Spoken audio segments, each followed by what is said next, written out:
Fred Joyal is a keynote speaker and best-selling author, as well as a lifelong entrepreneur, having founded 1-800-Dentist and run it for 27 years. He now speaks on how anyone can increase their boldness and confidence in a systematic way.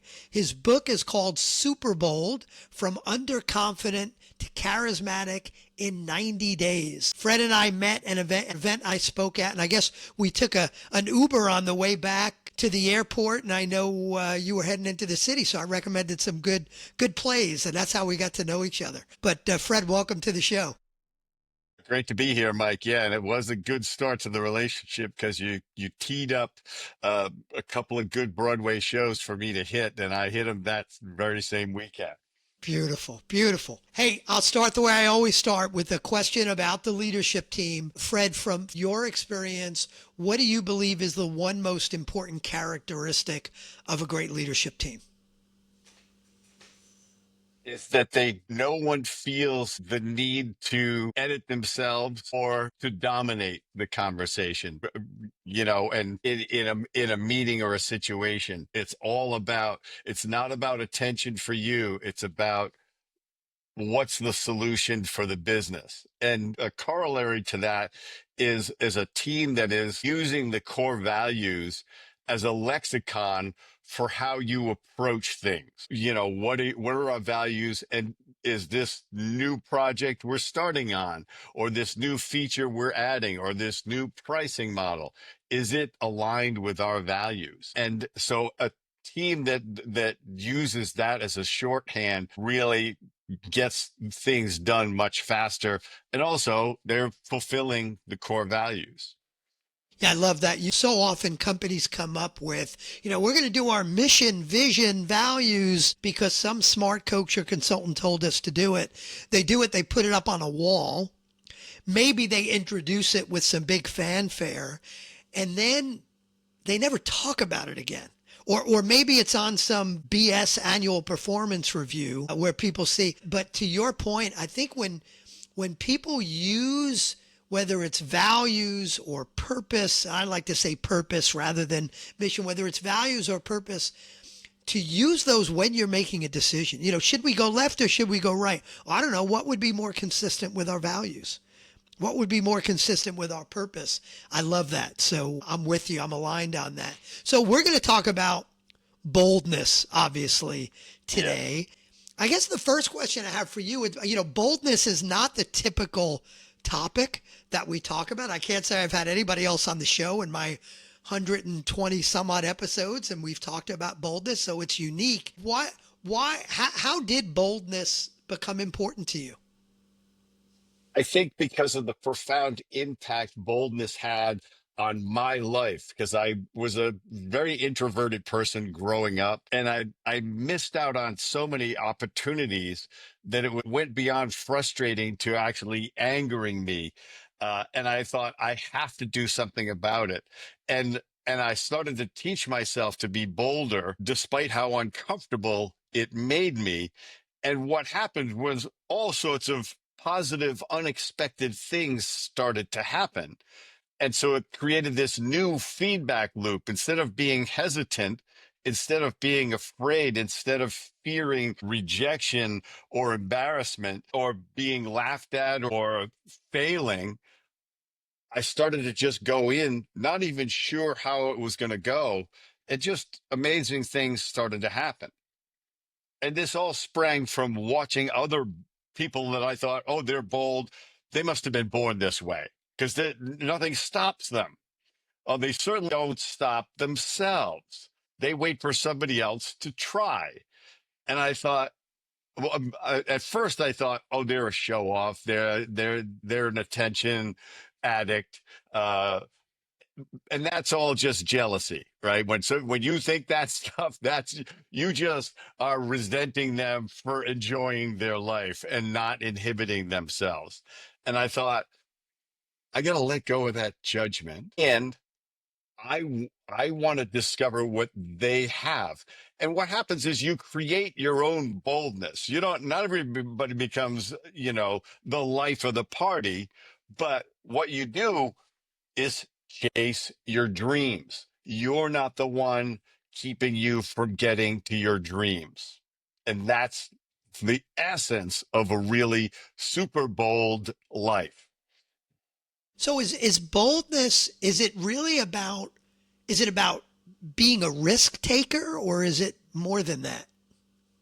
I think it's more about saying what needs to be said, trying what you need to get to, doing what you should be doing instead of coming up with several things. Oh, I'll get to it when I have money, I have more time, I have more opportunity. When you're waiting for the world to make it ready for you, you're going to wait a long time. And so what happens to bold people is they say, wow, I don't know how this is going to go, but I feel the need to do this. And so I'm going to do it. I'm going to quit that job. I'm going to ask that person to dance with me. I'm going to start this business. I'm going to tell that person that that joke's not funny anymore. Any one of those things is an example of just you not inhibiting yourself so that you are who you want to be, that you are fully who you want to be in every situation. And on your deathbed, you don't have a list of regrets. I wish I had done this. I should have done that. If only I had. You just say, I'm ready to go because I left it all on the mat. I left it all on the court. What's an example from your life? As you said, you started off where you weren't so bold, and you kind of taught yourself. But what's an example in your life of being bold, and what impact did it have? Well, I'll give you two examples. And the big example is I quit my job at an ad agency with very little extra cash. And with a good friend of mine, we started 800 Dentists, and we borrowed 20 grand from our parents and launched this business. We didn't know anything about dentistry, about call centers, about how dentists, what they buy, how they promote. And we were very early in the promotion of dental practices. We jumped off the high board with 2 glasses of water to fill the pool with on the way down. And so we had to invent every aspect of it. But we just kept showing up every day, figuring out what to do. And that just turned into one bold move after another. We'd go knocking on doors and try to get a dentist to listen to us, and we'd play radio spots for him or her and say, we're going to run these radio spots, and we're going to give you all of the patients that come in for your zip code. We had no idea if it was even going to work. It took 6 months of beating the streets I mean, probably talked to 300 dentists before we found 18 who were willing to go along with our crazy scheme. And so, but I had developed my boldness in the advertising agency because it was this first place that I had worked where you expressed all your ideas and sorted them out. And that's actually a process of like, you got to get your bad ideas out first so you could get to the good idea. So there was never any editing or judgment. It was like people just start throwing stuff out. And I had done a whole bunch of jobs before I discovered advertising because I didn't know what I wanted to do. I was a bartender. I worked laying carpet. I sold frozen meat door to door. I worked in a machine shop. I was a chef in a hotel in France. The list goes on and on. None of them careers. And then I walked into an ad agency and went, these are my people. I could do this. I could do this for the rest of my life. So at one point, and because I had the business experience, this is getting more detailed, but you'll see the point of it is I was so bold at expressing my ideas. I have what's called what I call the opposite of imposter syndrome. I think I'm better than I actually am most of the time. And so they would bring me into meetings because I had so much business experience, even though I was a junior copywriter, because I would enthusiastically pitch my idea to the client. And that's what they needed was like somebody who could pitch and get the client to go along with the campaign and invest the money. And then one day I was at a big agency, the LA office of a big agency, and the CEO and the president had both come to town. And I had remembered at one point the CEO talking about how he always gets stuff on his tie. Just the day before, he had mentioned this very casually in one of the meetings. And so the next day, I get in the elevator. There's like 8 other employees. The CEO and the president are both on the elevator. Everybody's afraid to talk because it's the leaders. And I turn and look at the president and I lift his tie up and I said, "I'm just wondering what you had for breakfast." Now he busts out laughing, and so does the president because he knows it could actually be on there. And everybody else in the elevator is like, "Fred's crazy." But the CEO remembered me forever after that as a junior copywriter. And it was just, how could this go? This could go really badly. So what? So So I it's want a to. little thing and a big thing, a very little thing and a very big thing. But it all, some of it's just an exercise in being bold just to see what happens. Because that's all it is. And boldness builds like a muscle. You use it, you expand it, and you get stronger. And there's going to be points in your life, maybe once, twice, 3, 4, 5 times, where it is critical that you step up, that you speak up, that you act and don't hesitate. And it will change the whole trajectory of your life.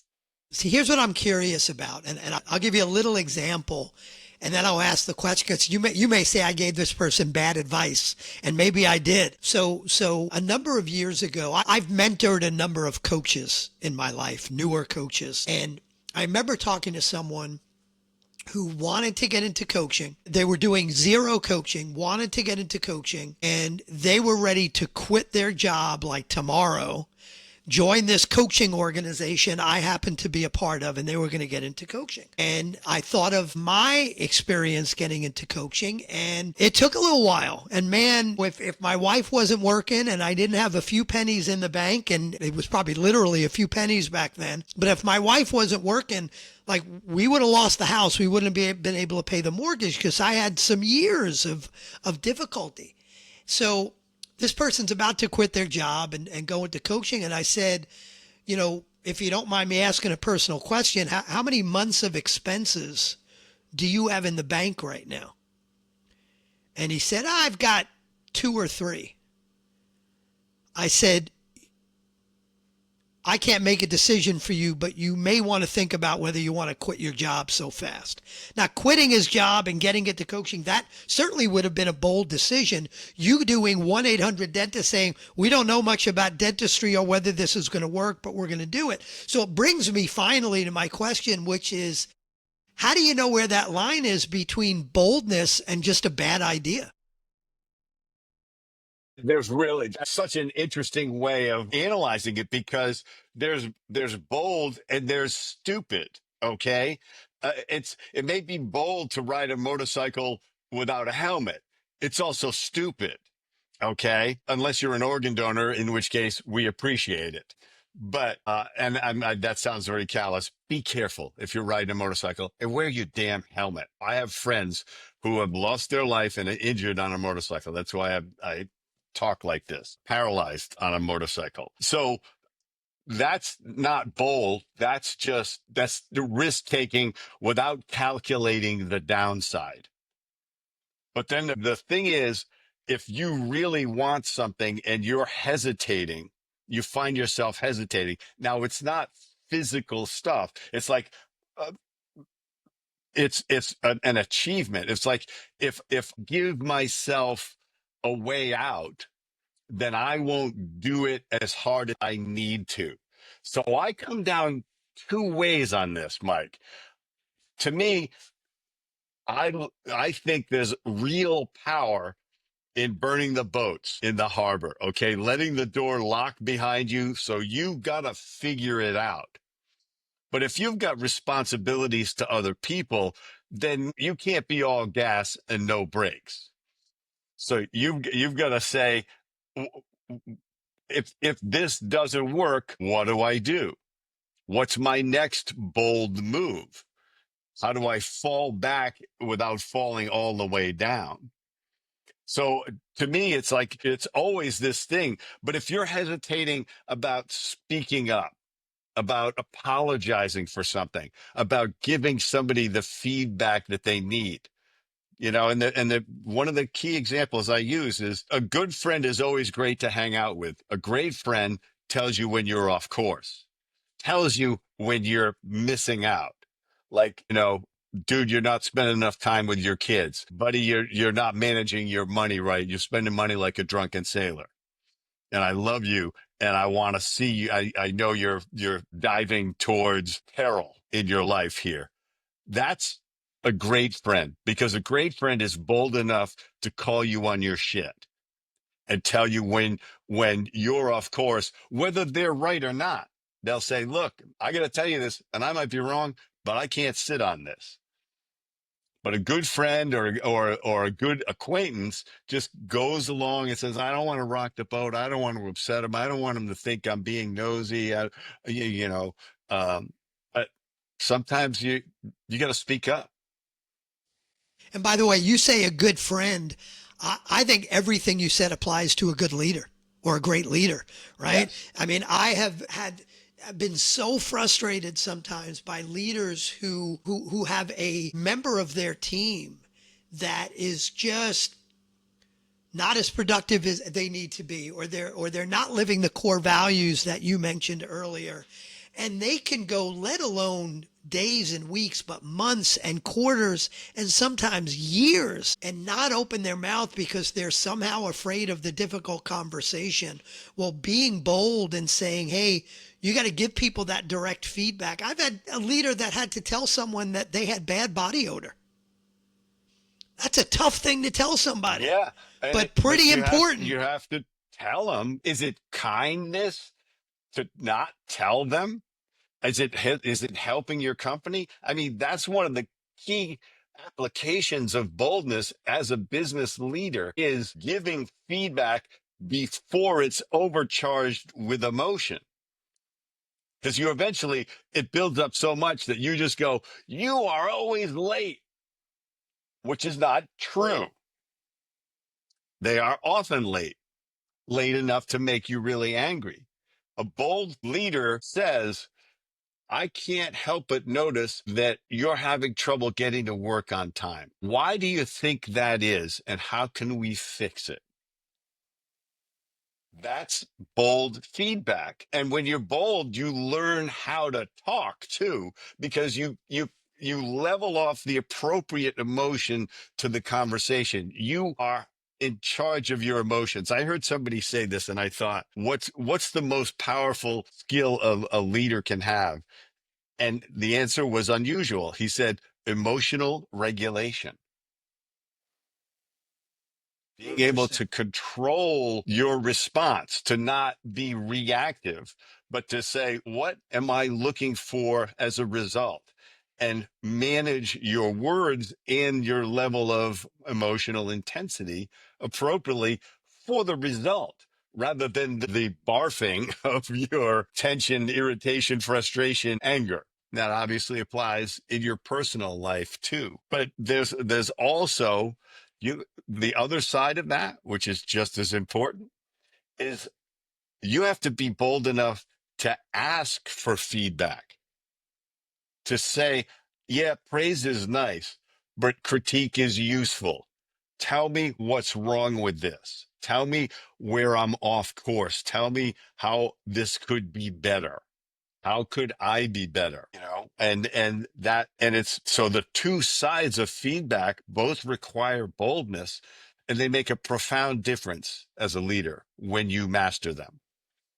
So it's easy to have a belief that I know you don't have. It's easy to have a belief that you're kind of born bold or not. Well, that's just not who I am. I'm not bold. But you've already said you didn't start off that way, and you learned how to be more bold, and now that is who you are. So for someone that is more hesitant and not as bold, what are some things we can do as leaders, as individuals? What are some things we can do to increase our level of boldness? Yeah, and I think it starts with understanding that we all have situational boldness and situational confidence and situational underconfidence and situations where we hesitate. The problem is we hesitate when it matters the most to us because we're afraid that it won't go the way we want it to. Whereas by not taking any action, it's going the way we don't want it to because we're not acting. So you're defining yourself. I take it as something as simple as when you say, I'm a shy person. I say, really? Are you shy at Thanksgiving dinner? Are you shy at a Seder when you're there? Or are you shy with your best friend? Probably not. So change that? Stop defining yourself. Peel that label off your forehead, if that's where you happen to have it, in reverse type. So every time you look in the mirror, it reads, I'm shy, and say, I behave in a shy way in certain situations, because that's the truth.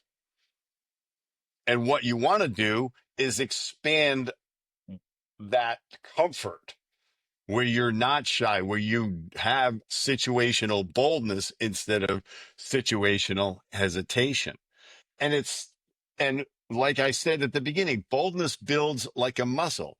You don't, if you say, look, I really think I want to be a public speaker, but I'm terrified of being on stage. So what you don't do is get in front of a room of 300 people and try to give an hour keynote as your first try, because you'll never speak again, because you will do so badly that it will be painful to even think about.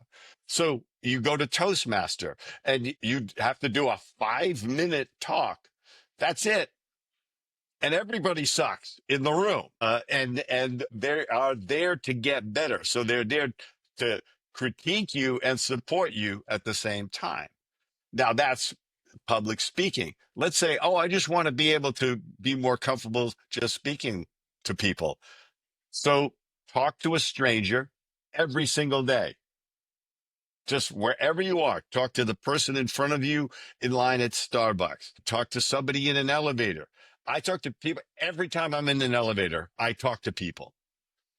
And you go, well, I don't know what to say. It's like, well, you don't have to. You think you have to be clever, witty, interesting? No, you just have to be nice and observant. Go with a compliment. That beard looks great on you. I can't grow a beard to save my life, but on you, that beard looks great. Okay, that's it. And with no expectation of any response whatsoever. If you lose the agenda and just say, I'm going to offer a compliment, I call it a drive-by compliment. And it's to somebody where the stakes are so low that if they say, get out of my face, it doesn't matter. They're a complete stranger. You could almost say, I'm going to talk to 3 strangers or more a day until somebody cold shoulders me. And I'm not going to take it personally. That's just building your boldness muscle. That's just saying, I can do one more rep in the gym. We go to the gym to be deliberately uncomfortable for 45 minutes to an hour. So all I'm saying is be deliberately uncomfortable, intentionally uncomfortable for a minute a day, for 30 seconds a day, and realize that you're feeling more comfortable. You're starting to come up with things that people are responding to. If you start doing drive-by compliments, you'll be amazed that you've been out there, you're sprinkling this fairy dust of positivity on people. Why not be that? Why not be a voice of upliftment in the world? Be generous with that. Perfect example is I love coffee with a mad passion. So if I get a Starbucks and I'll grab it from the counter and then I'll go back and I'll say to the barista, "Excuse me." And now what are they expecting? A complaint. Okay, so their expectation is all as low as it could possibly be. And I say, "This is absolutely perfect, and I just had to let you know." It changes their entire day.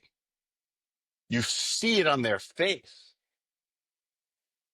And how long did that take me to say? 8 seconds?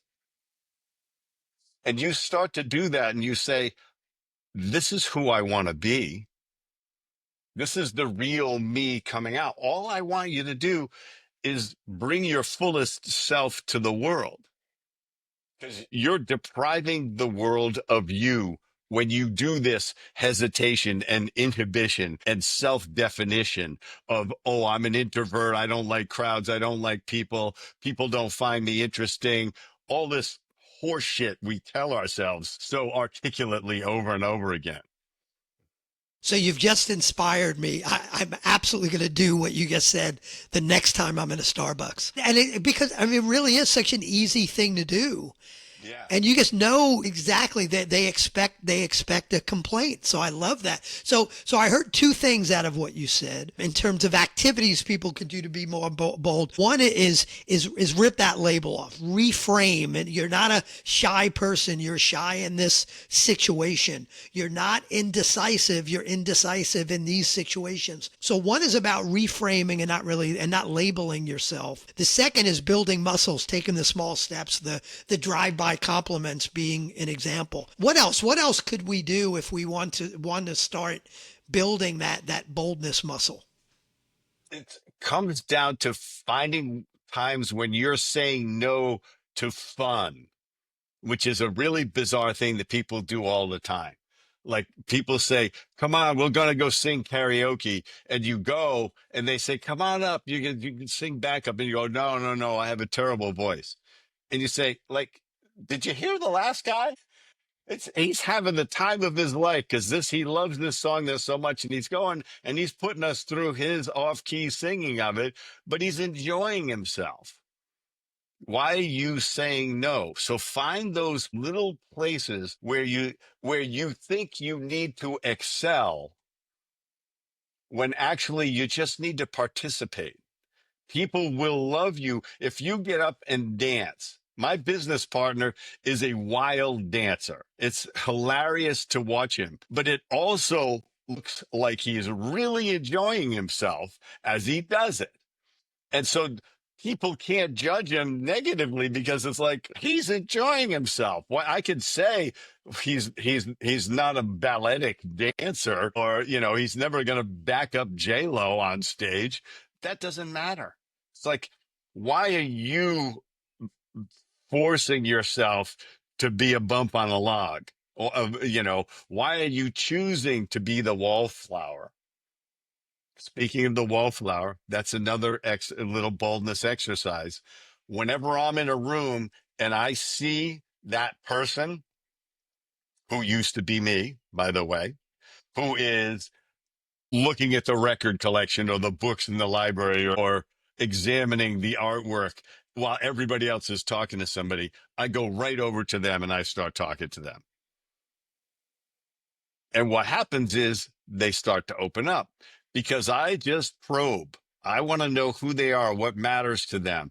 And that's one of the great things is just have your first question that opens people up. Like what's the most interesting place you've been to this year? Or how did you happen to know the host? Because she's a great woman, and I just met her, but I'm so curious how you met her. You just have your go-to, what's the most interesting thing that happened this week for you? What's the most surprising thing that you learned this week? The beauty of it is it's not a yes or no. It's not how are you? It's tell me about you. And then the other key to it is when they answer, listen to the answer and ask the next level question.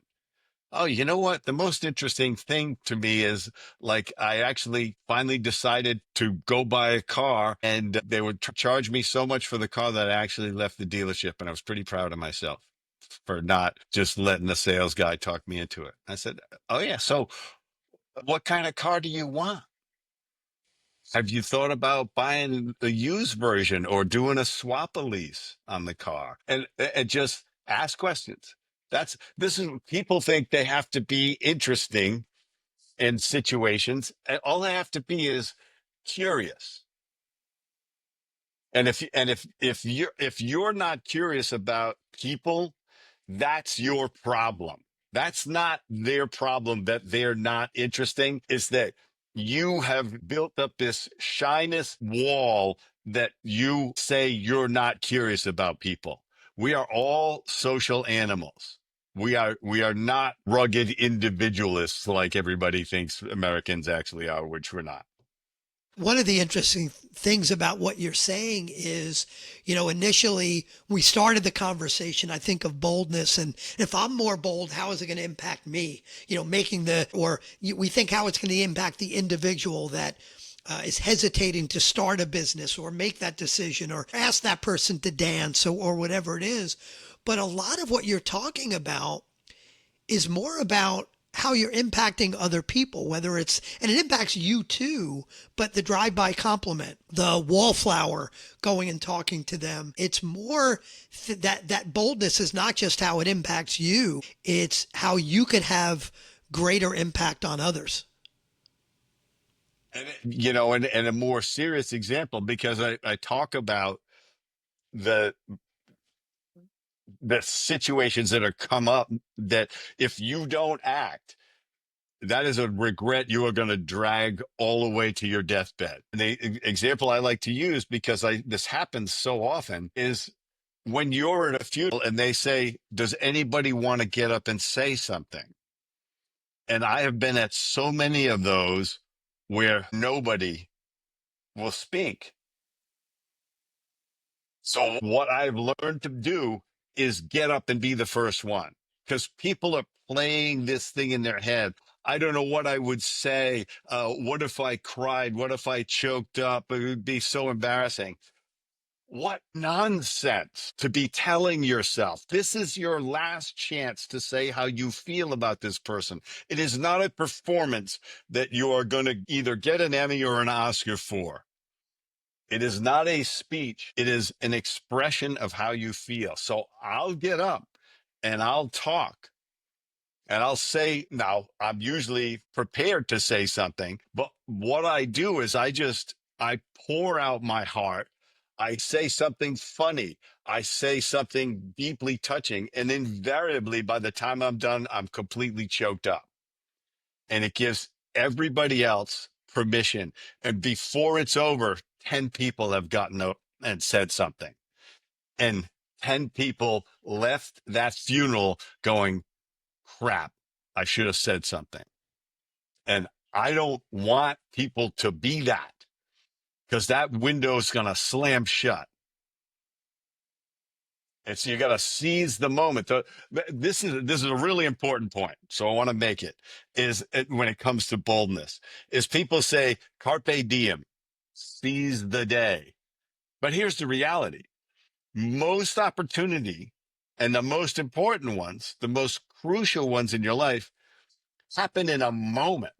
You don't have all day to debate what you could say and summon the courage and all of that and the wherewithal and the audacity to say, speak up or step up or take action, because the window shuts. Sometimes it's seconds. Sometimes it's yes or no right then. And you go, I should have said yes, but it's too late. They've gone to the next person. They've given the opportunity to somebody else, or the opportunity has disappeared. I want you to build your boldness muscle so that when it matters most, you carpe momentum, you seize the moment. What's the biggest thing that holds people back from boldness? I mean, is it as simple or maybe as complex as fear, or is it sometimes something different than that? It's a fear.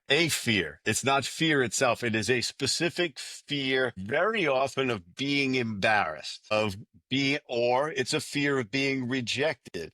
It's a fear of looking stupid. Bold people aren't worried about looking stupid or being embarrassed or getting rejected.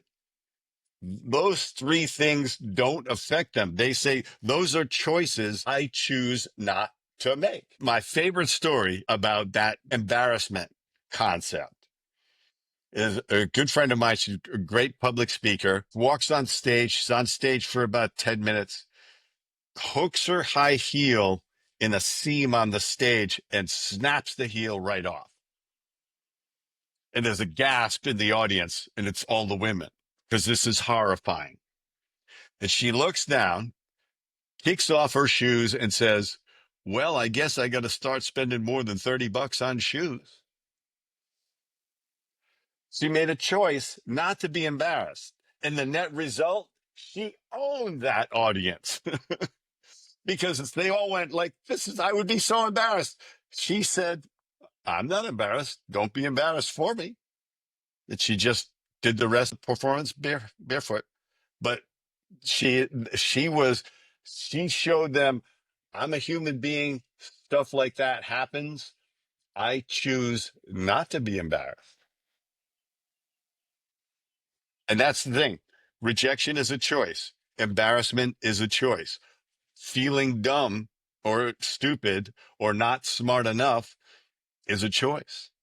Feeling like you're not worthy is a choice. It's a really bad tape to play in your head, the not worthy tape. And that's one of the big things that keeps people from acting, that makes them hesitate when it matters. Yeah, and this is something, Fred, when you talk about this, I think about my own struggles. And there are certainly areas of my life where I have been bold. But there are also areas I think about. So I'm a member of the National Speakers Association, New York chapter, and joined probably 5 or 6 years ago, maybe right before COVID. There were a few meetings before COVID, and I didn't know anybody. So I went and sat and learned from the speaker and did a little bit of networking. But one of the labels I put on myself is I don't like networking, all that much. And it's a label. So I'm sitting there, and then near the end, the MC of the 2.5 hour meeting we had says, oh, we're about to be done, but we're not really done because all of us are going to go down the street to, the bar 2 blocks away, and we're all going to hang out. So join us there. There's no way I was joining them there because I didn't know anybody. I'm going to stand there and not know who to talk to. In my mind, they're all good friends, which is bullshit, but they're all good friends, and I'm going to be on the outside, and I don't know. I'm not going to talk to them. So you know what? I should probably get home anyway. I got a lot of work to do, and I would leave. And I did that for about a year and barely got to know anybody at the chapter beyond just a smile and a wave. And then my bold move, and this is kind of a small step, bold move to your point, was I said, I got to do something to get more involved in the chapter. So I said, what does it take to be on the board of the chapter? Thinking that being on the board was some prestigious thing. It was all the new dumb people that didn't know any better that they'd asked to be on the board, but they said, sure, come on the board. And I joined that board and made some of the best friends that I've had in my life. And now I'm the first one to say, hey, we're going to Park Avenue Tavern a block and a half away. Who's going? That's where the real meeting happens. And we have a blast there for 60 or 90 minutes after every meeting. And I'm like, I wasted over a year of thinking I don't know anybody. So I struggle with this as well. So Fred, for me and anybody else, before we start to wrap up here, is there one more piece of advice, one more, for those folks like me that for me, it's about networking and meeting new people and getting into a new group of people that I struggle with a little bit. Although on stage, I'm fine. When it comes to meeting 1 or 2 or 5 people, I hesitate. What's one more piece of advice before we start to wrap things up? It's probably the most important thing is start where you are. I mean, you may be incredibly introverted. So a big thing for you is to start at the right dosage. Life is about controlling the dosage, and you don't want to do something that overdoses you. Forget how I am. because I was you. I was the wallflower. I was the one hesitated. I was the one. I could go to a party and meet nobody, and with whatever reason, oh, they weren't interesting. I don't like to meet people.